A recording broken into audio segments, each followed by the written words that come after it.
Hello friends, लल्ला classes में आपका स्वागत है। आज हम एक नया सब्जेक्ट लेकर के आए हैं जिसका नाम है एंशिएंट हिस्ट्री शॉर्ट नोट्स। ये शॉर्ट नोट्स बहुत ही उपयोगी है। आप किसी भी परीक्षा में बैठेंगे तो जो भी आएंगे इसी नोट से आएंगे, बाहर से कहीं भी नहीं आएंगे। ठीक है, तो अब हम टॉपिक हमारा पहला है पाषाण काल। देखिए, जब जलेबी में उलझ ही गए हो ना, तब क्यों ना चाशनी में डूब के मज़ा लिया जाए। तो हमको जो है, अब पढ़ तो रहे ही हैं, बढ़िया से पढ़ते हैं। चलिए देखते हैं किस बात पे आगे क्या बातें कही। रॉबर्ट ब्रूस फुट पहला व्यक्ति हैं। रॉबर्ट ब्रूस फुट ब्रिटिश भूगर्भ वैज्ञानिक और पुरातात्विक थे। ठीक है, जिन्होंने जियोलॉजिकल सर्वे ऑफ इंडिया से संबंध जिन्होंने क्या किया था बाबू, जियोलॉजिकल सर्वे ऑफ इंडिया से संबंध रॉबर्ट ब्रूस फुट ने 1863 में भारत में पाषाणकालीन बस्तियों के अन्वेषण की शुरुआत की।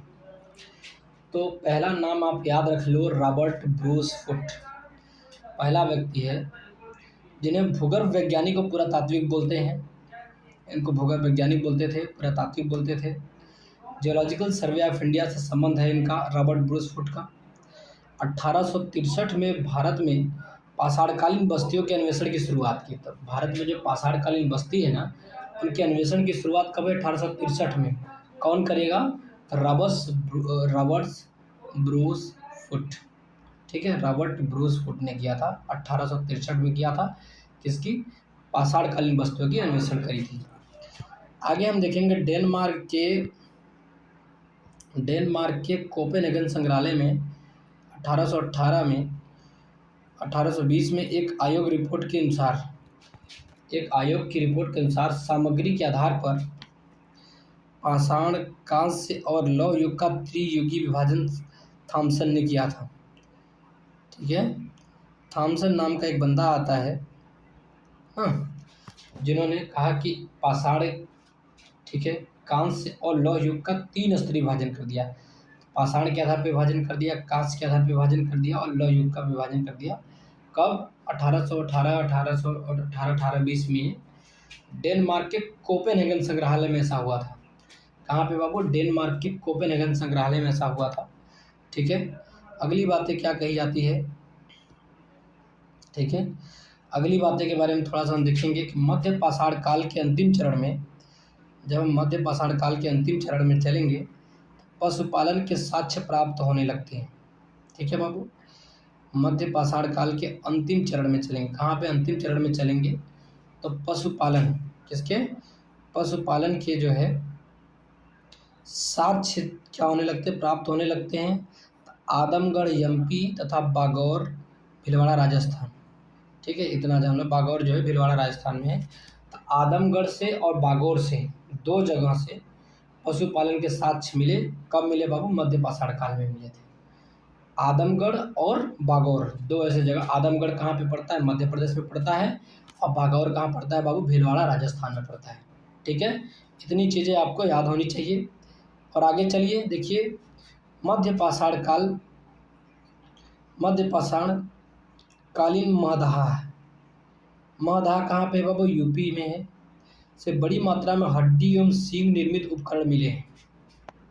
अब आप इतना चीज़ ध्यान रखना कि हमारे यूपी में एक महदाह मिला, वहाँ से हड्डी मिला, सींग के निर्मित उपकरण मिले। मध्य पाषाण काल में हड्डी और सींग के निर्मित उपकरण जो मिले, यूपी के महदाह से मिले।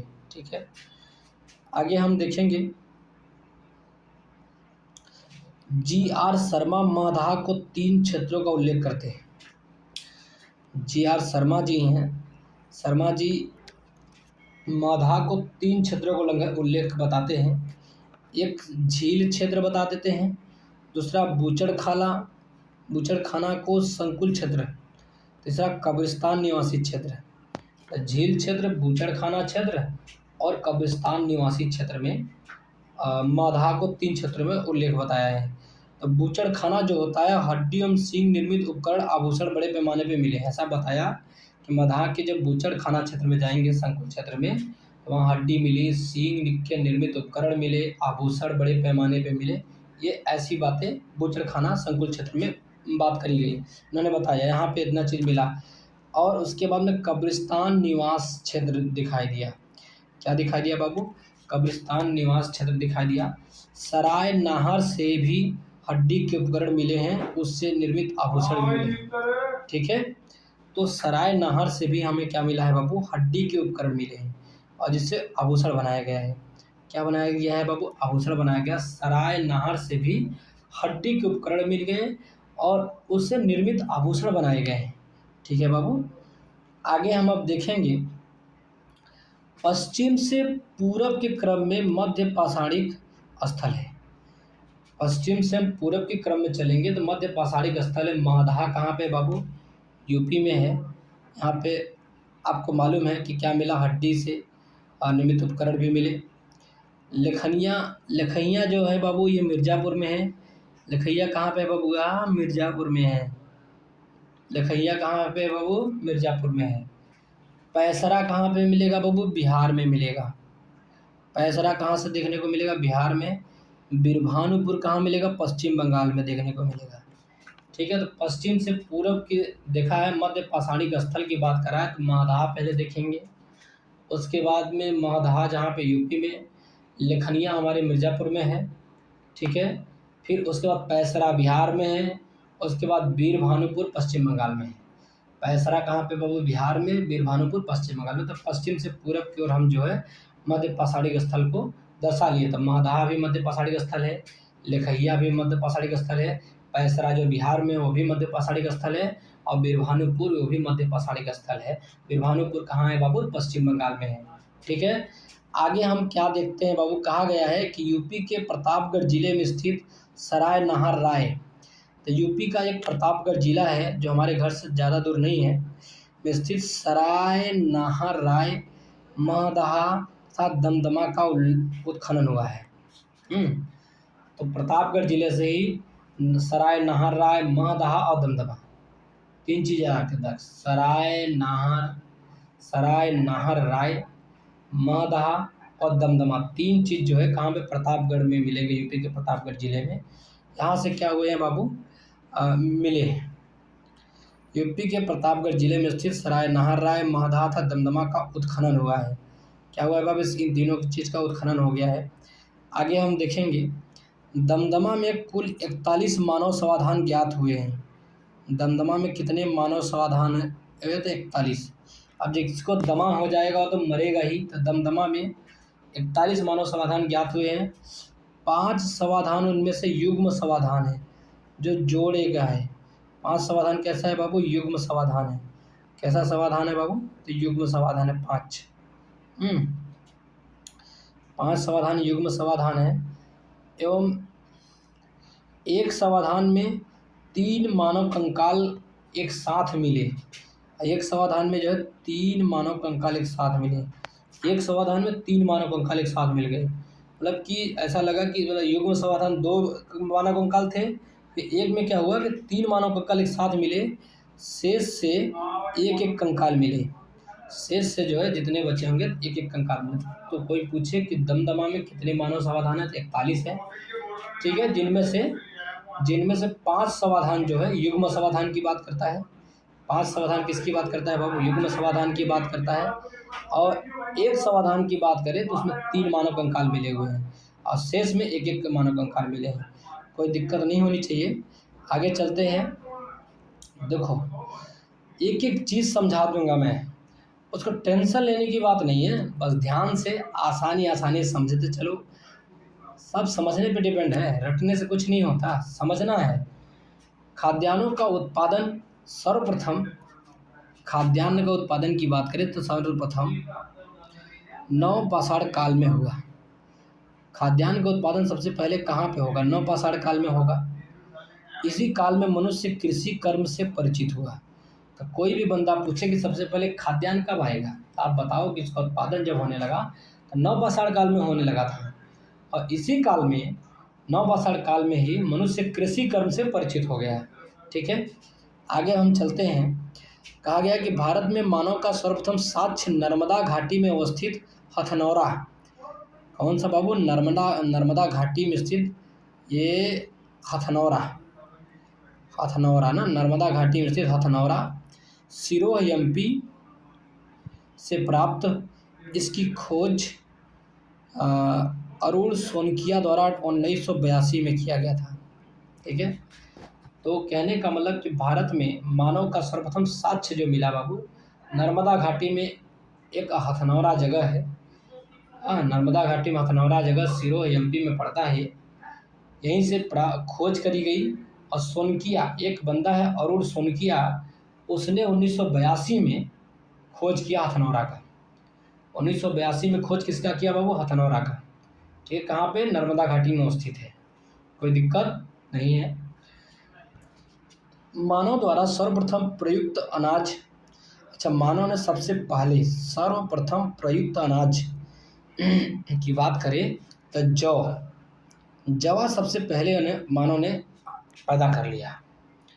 अब 8000 ईसा पूर्व के आसपास भूमध्य सागर ईरान के मध्य, 8000 जो है ईसा पूर्व के आसपास भूमध्य सागर में ईरान के मध्य मानव ने सबसे पहले जवा पैदा किया, खाने के लिए उत्पादन किया जवा का।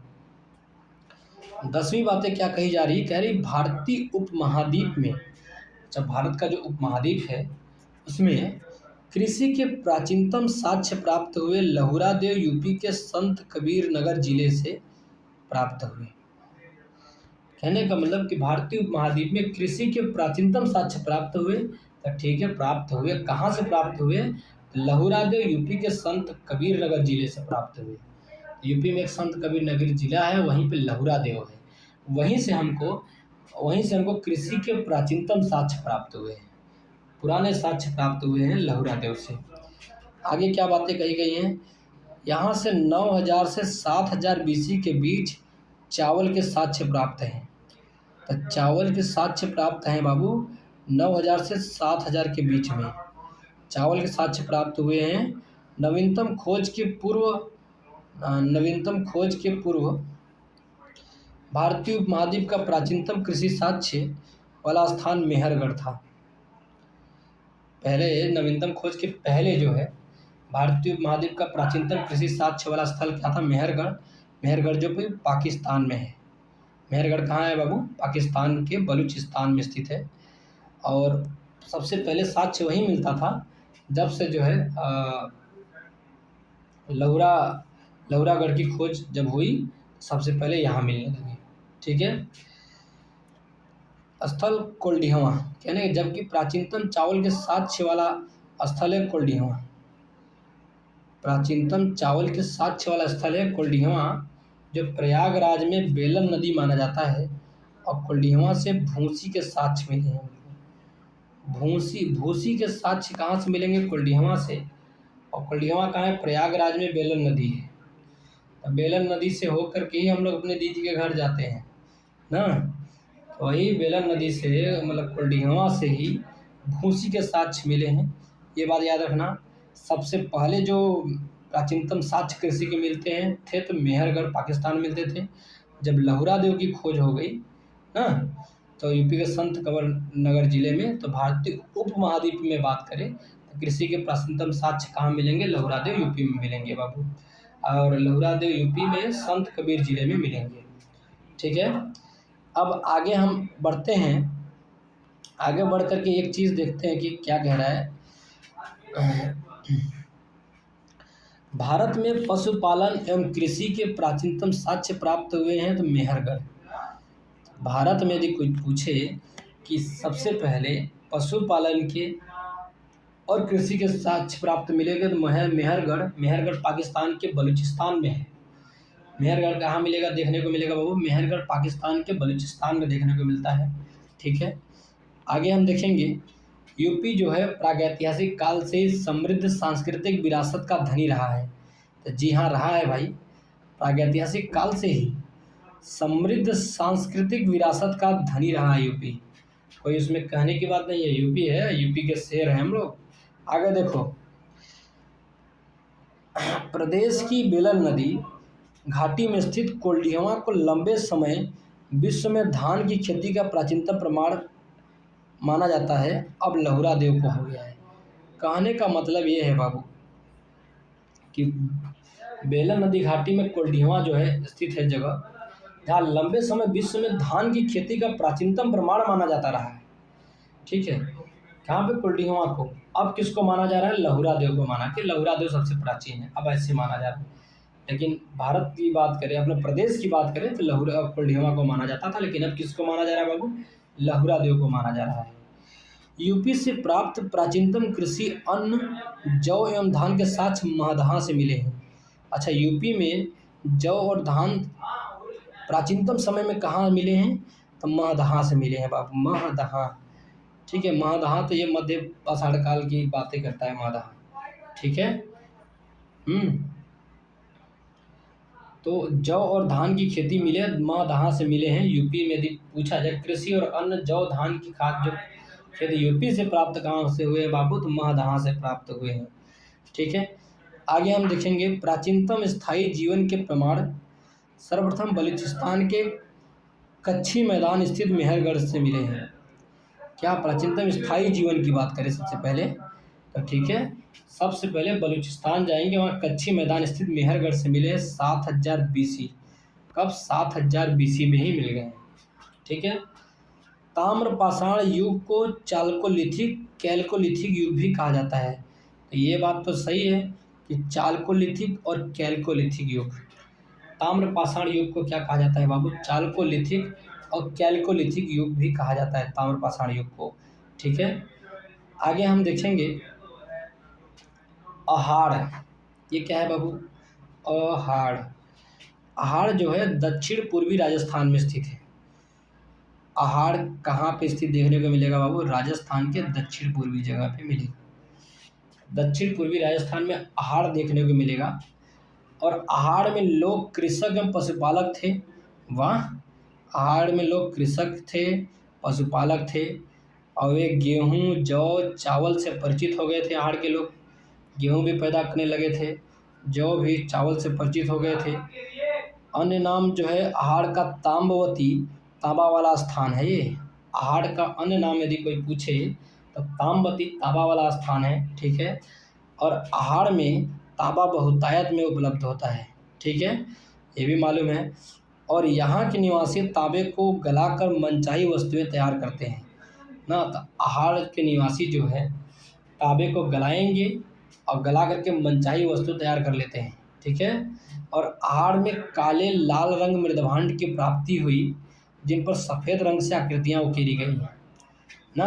अहाड़ में काला लाल रंग का मृदभांड, काला मृदभांड और लाल रंग, काला और लाल रंग का मृदभांड की प्राप्ति पूछेंगे तो अहाड़ में हुई, और सफ़ेद रंग की आकृतियाँ उकेरी गई हैं। काला और लाल रंग का मृदभांड मिला और उस पर आकृतियाँ किससे? सफ़ेद रंग से उकेरी जाती हैं अहाड़ में। तो इतनी चीज़ें अहाड़ के बारे में मालूम हो गई। अब हम चलेंगे 16 नंबर पे देखेंगे बलूचिस्तान में स्थित पुरास्थल जो है मेहरगढ़ से पाषाण संस्कृति से लेकर हड़प्पा सभ्यता तक के सांस्कृतिक अवशेष प्राप्त हुए हैं। तो जी हाँ, 1500 से 1300 BC तक।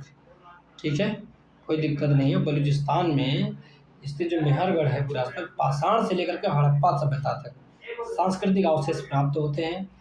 आगे हम देखें नवदा टोली। अब नवदा टोली कहाँ पे मिलेगा बाबू? एक मध्य प्रदेश में ताम्र पाषाणिक स्थल है। तांबे के पाषाणिक स्थल पूछेगा, ताम्र पाषाणिक स्थल क्या है? नवदा टोली। कहाँ पे देखने को मिलेगा बाबू? मध्य प्रदेश में देखने को मिलेगा। का उत्खनन, नवदा टोली का उत्खनन डेक्कन कॉलेज पूना के प्रोफेसर SD संकलिया ने कराया था। तो नवदा टोली का संकलन मतलब कि जो उत्खनन कराने वाला बंदा है HD संकलिया ने कराया था, जो डेक्कन कॉलेज पूना के प्रोफेसर थे। SD संकलिया डेक्कन कॉलेज पूना के क्या थे बाबू? प्रोफेसर थे। उन्होंने ही नवदा टोली, MP में एक नवदा टोली जगह है, ताम्र पाषाणिक स्थल है, उसका उत्खनन करा दिया। तो नवदा टोली कैसा स्थल है बाबू? ताम्र पाषाणिक स्थल है। ठीक है, कहाँ पे है बाबू? मध्य प्रदेश में है। और उसके बाद में किस कॉलेज से ये संकलिया जी ने स्टडी किया था? अरे प्रोफेसर थे, डेक्कन कॉलेज पूना के प्रोफेसर थे। ठीक है, आगे देखते हैं हम नवपाषाण युगीन दक्षिण भारत में शवों को दफनाने की परंपरा विद्यमान थी। अब लोग नवपाषाण काल में यदि हम देखेंगे तो दक्षिण भारत में लोग शव को दफना देते थे। शवों को क्या करते थे बाबू, दफनाने की परंपरा विद्यमान थी। को क्या कहते हैं, को बृहद पाषाण मेगालिथ कहते हैं। क्या कहते हैं वो, बृहद पाषाण या मेगालिथ कहेंगे। ठीक है, क्या कहेंगे, दक्षिण भारत में जब लोग शवों को दफना देते थे नवपाषाण काल युग में, उसको मेगालिथ कहते हैं, बृहद पाषाण या मेगालिथ कहते हैं। आगे क्या बातें कही गई है बाबू, उसके बारे में देखेंगे। कर्नाटक में मैसूरू के पास बेल्लारी जनपद स्थित है। तो मुझे मालूम है कि बेल्लारी जनपद कर्नाटक में है और मैसूरू के पास स्थित है। संगन कल्लू नामक नवपाषाण कालीन पुरास्थल से राख के टीले प्राप्त हुए हैं। ठीक है, संगन कल्लू नामक नवपाषाण कालीन पुरास्थल है। तो कोई पूछे कि संगन कल्लू जो है किस काल का पुरास्थल है बाबू, तो नवपाषाण काल का पुरास्थल है संगन कल्लू। और संगन कल्लू से राख के टीले प्राप्त होते थे। ठीक है, याद रखना बाबू कि संगन कल्लू से ही राख के टीले प्राप्त होते थे। और कौन सा है, तो ये नवपाषाण काल का पूरा स्थल है। किस पाषाण काल का स्थल है बाबू, नवपाषाण काल का पूरा स्थल है। और कर्नाटक के मैसूरू जिले के बेल्लारी में स्थित है। बेल्लारी जनपद में संगन कल्लू है। ठीक है, संगन कल्लू कहाँ स्थित है, कर्नाटक के मैसूर के बेल्लारी जनपद में स्थित है। आगे क्या कह रहा है बाबू, एमपी के रायसेन जिले के अब्दुल्लागंज के समीप स्थित भीमबेटका प्रागैतिहासिक शैल चित्रकला का श्रेष्ठ उदाहरण है। एमपी में चले जाए तो एक रायसेन जिला है, रायसेन। फिर अब्दुल्लागंज के समीप स्थित भीमबेटका प्रागैतिहासिक काल का शैल चित्रकला का श्रेष्ठ उदाहरण है। ठीक है, एमपी के रायसेन जिले में अब्दुल्लागंज के समीप है। भीमबेटका का जो प्रागैतिहासिक शैल चित्रकला है उसका उदाहरण है। तो खोज इसकी जो गई, भीमबेटका की जो खोज हुई 1957 में वीएस वागडकर ने किया था। वीएस वागडकर, ठीक है, वीएस वागडकर विष्णु जी ने किया था 1957 में भीमबेटका का खोज किया गया था 1957 में। यूनेस्को ने इसे विश्व विरासत स्थल की सूची में शामिल किया है। तब भीमबेटका को यूनेस्को ने विश्व विरासत स्थल की सूची में शामिल किया है। भीमबेटका को कब खोज हुई थी, 1957 में। किसने किया था, वीएस वागडकर या विष्णु जी बोलते हैं इसको। ठीक है, गैरिक मृतभांड पास ओसीपी का नामकरण हस्तिनापुर में हुआ था। ठीक है, गैरिक मृतभांड पात्र ओसीपी का जो नामकरण हुआ बाबू हस्तिनापुर में हुआ। गंगा यमुना दोआब संस्कृति, गंगा यमुना दोआब संस्कृति थी। 1950-52 में बीबी लाल के निर्देश में खुदाई हुई थी। बीबी लाल थापर के निर्देश में खुदाई हुई थी। किसकी, तो ये गैरिक मृतभांड पात्र ओसीपी का नामकरण हुआ हस्तिनापुर में। ठीक है, ओसीपी का जो नामकरण हुआ था गैरिक मृतभांड पात्र का हस्तिनापुर में हुआ था नामकरण। 1950-52 में जो है बीबी थापर के निर्देश में खुदाई हुई थी इसका। आगे हम देखते हैं बाबू, महाराष्ट्र की ताम्रपाषाण कालीन संस्कृति जोरवे संस्कृति। एक ताम्रपाषाण कालीन संस्कृति है जिसका नाम है जोरवे संस्कृति के नेवासा। कहाँ पे बाबू, नेवासा ले लो, दैमाबाद ले लो, चंदौली ले लो। नेवासा, दैमाबाद, चंदौली, इनाम गांव आदि पुरास्थलों में मृतकों को उत्तर से दक्षिण की दिशा में घरों के फर्श के नीचे दफनाए जाने के साक्ष्य मिले हैं। घरों के फर्श के नीचे दफनाए जाने के साक्ष्य मिले कि घर का जो फर्श है ना उसके नीचे जो है महाराष्ट्र में ताम्रपाषाण कालीन संस्कृति, जब हमने जोरवे संस्कृति के बारे में बात किया, तो एक नेवासा में, एक दैमाबाद में, एक चंदौली में, एक इनाम गांव में, 4 जगह पे देखेंगे तो जो मृतक होते थे उत्तर से दक्षिण, उत्तर से ऐसे दक्षिण, उत्तर की ओर मुंह रहेगा, दक्षिण ओर पैर रहेगा, ऐसे दफना देते थे घरों के नीचे। ठीक है, महाराष्ट्र में घरों के नीचे दफनाते थे साले सब। हाँ, नेवासा, दैमाबाद, चंदौली, इनाम गांव में 4 जगह पे यह ताम्रपाषाण कालीन संस्कृति है, जोरवे संस्कृति जिसको बोलते हैं। कब्र में मिट्टी की हड्डियां और तांबे की कुछ वस्तुएं भी रखी जाती थी। अब कब्र में मिट्टी की हड्डी रख देते थे, मिट्टी की हड्डियां और तांबे की कुछ वस्तुएं भी रखी जाती थी कब्र में। तो ताम्रपाषाण कालीन संस्कृति में, जोरवे संस्कृति में कब्र में जब देखेंगे तो मिट्टी की हड्डियां रखी जाती थी और तांबे की कुछ वस्तुएं भी रखी जाती थी। अब मिट्टी के लोग हड्डी कैसे बनाते थे उस टाइम पे। आगे हम देखते हैं, बुरज़ोम जम्मू कश्मीर से नवपाषाणिक अवस्था में मानव कंकाल के साथ कुत्ते का कंकाल भी समाधान प्राप्त हुआ है। कहने का मतलब है कि बुरज़ोम जम्मू कश्मीर एक नवपाषाणकालीन अवस्था है। इसमें जो है मानव कंकाल तो मिला ही है, साथ साथ कुत्ते का भी कंकाल मिल गया बुरज़ोम जम्मू कश्मीर से। गर्तावास, गड्ढों वाले घर, ये सब भी बुरज़ोम में है। और खोज जब हुआ 1935 में, डी टेरा एम पीटरसन नाम का बंदा ने खोज किया था। बुरज़ोम का खोज करने वाला बंदा 1935 में डी टेरा और पीटरसन नाम का बंदा ने इसकी खोज करी थी बुरज़ोम की। चंद्रकेतुगढ़ कहाँ पे मिलेगा बाबू? तो वेस्ट बंगाल में आपको मिलेगा। चंद्रकेतुगढ़ कहाँ देखने को मिलेगा? वेस्ट बंगाल में है।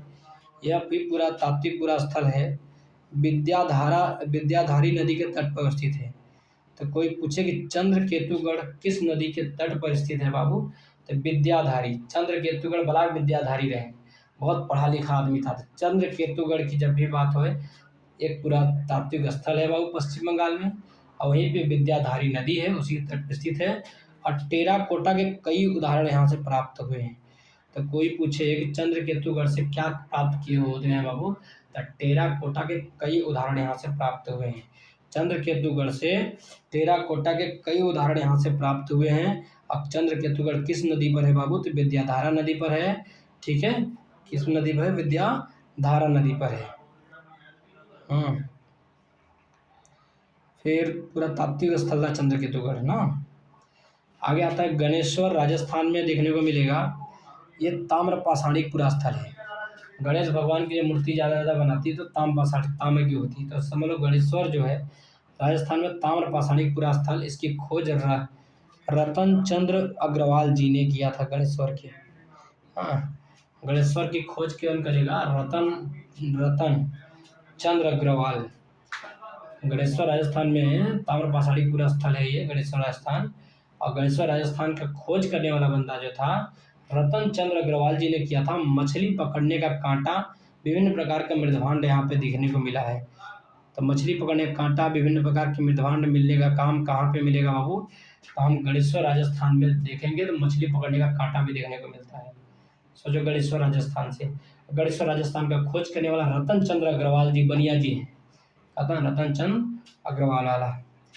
आगे हम देखेंगे विंध्य क्षेत्र के किस शिलाश्रय से सर्वाधिक मानव कंकाल मिले? लखनिया से। लखैया तो मिर्जापुर में है बाबू। लखैया कहाँ पे है बाबू? मिर्जापुर में। तो विंध्य क्षेत्र के किस शिलाश्रय से सर्वाधिक मानव कंकाल मिले? लखैया से मिले हैं। जे.एन. पांडे की बुक है पुरातत्व विमर्श। जे.एन. पांडे जी एक किताब लिखते हैं पुरातत्व का विमर्श, के अनुसार 17 मानव कंकाल, जबकि आर लुकास के अनुसार 27 मानव कंकाल मिले हैं। ठीक है, तब 17 और 27 मानव कंकाल लखैया से मिलने के बाद दावा ठोकी जा रही है। जे.एन. पांडे जी पुरातत्व विमर्श में कहते हैं कि 17 मानव कंकाल मिले हैं, जबकि आर लुकास ने बताया कि 27 मानव कंकाल मिले हैं। ठीक है, और लुकास बोल रहे थे कि 27 और चीज लुकाया हुआ था, 10 और बढ़ गए, इन्होंने बता दिया। आर लुकास ने कह दिया 27 मानव कंकाल मिले और जे.एन. पांडे जी ने 17। जे.एन. पांडे की बुक है पुरातत्व विमर्श। ठीक है, आगे हमें देखना है कि विंध्य क्षेत्र के पाषाण युगीन लोगों ने नूतन भूतल काल के अंत में गंगा घाटी में प्रव्रजन किया। विंध्य क्षेत्र के पाषाण युगीन लोगों ने नूतन भूतल काल के अंत में गंगा घाटी में प्रव्रजन किया। जी.आर. शर्मा ने सराय नहर में खुदाई की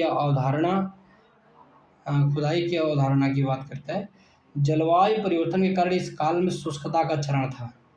ठीक है, जलवायु परिवर्तन के कारण इस काल में क्या था बाबू? शुष्कता का चरण था। कैसा चरण था बाबू? शुष्कता का चरण था। आगे अब हम देखेंगे क्या कह रहा है कि भारतीय पुरातत्व सर्वेक्षण भारत सरकार के संस्कृति मंत्रालय के अधीन एक विभाग है।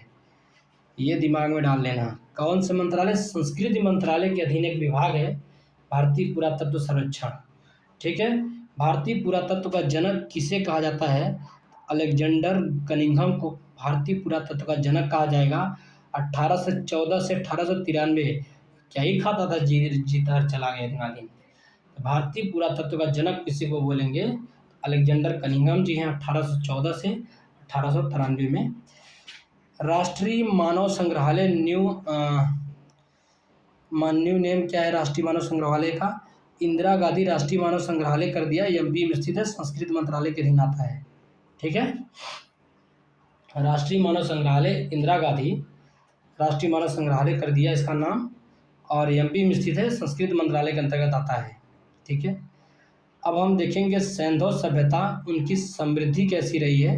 अब हम लेक्चर नंबर 2 में देखेंगे, तो हम एंशियंट हिस्ट्री के लेक्चर नंबर 1 समाप्त करते हैं। इसको खूब देखो, खूब पसंद करो, शेयर करो, सब्सक्राइब करो, कमेंट करो और प्यार बनाए रहो। Best of luck, thank you.